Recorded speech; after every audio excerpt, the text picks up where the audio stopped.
வந்து இன்னைக்கு தான் ஃபைனல். ஆக்சுவலா எல்லாமே ஃபைன். ஹீலிங்கும் கிட்டத்தட்ட முடிஞ்சிருச்சு. ஒரு 1 மந்த் கழிச்சு ரிவ்யூ மட்டும் பார்க்கலாம். Okay ma'am. ரொம்ப ஸ்பேஸ் அதிகமாக இருந்துச்சு. இப்போ வந்து எனக்கு அந்த வெனியர்ஸ்லாம் போட்டு கவர் பண்ணதுக்கப்புறம் ஓகே. ஃபஸ்ட்டு ஸ்மைல் பண்ணுறதுக்கே யோசிப்பேன். இப்போ அந்த அளவுக்கு நம்ம யோசிக்க வேணாம்.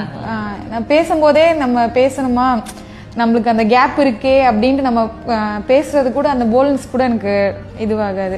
இப்போ ஃபில் பண்ணதுக்கப்புறம் ஐ எம் ஓகே, ஹாப்பி. கம்ஃபர்டபிளா இருக்கா? இருக்கு மேம். சாப்பிடுறதுக்கு அதெல்லாம் இருக்கு.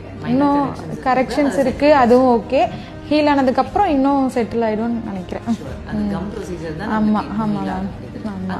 Okay ma'am. அவங்க சூப்பர் ஃப்ரெண்ட்லியாக என்ன ட்ரீட் பண்ணாங்க. நான் என்ன சொன்னாலும் அவங்க பார்த்துக்கிட்டாங்க, என்ன பண்ணிக்கிட்டாங்க. ஆமாம், அதாவது எப்படி சொல்கிறது, ஃப்ரெண்டு மாதிரி நல்லா பண்ணாங்க எனக்கு. நீங்கள் ஒரு எக்ஸ்பெக்டேஷன்ல வந்தீங்க. ஆமாம், ஆயிடுச்சு மேம். ஓகே. எனக்கு அந்த கேப் மட்டும்தான் அது ரொம்ப ஒரு மாதிரி மைண்ட் அப்செட்டாகவே இருந்துச்சு. இப்போ ஓகே, ஆல்மோஸ்ட் ஓகே, எல்லாமே இதுவாயிருச்சு. Thank you ma'am.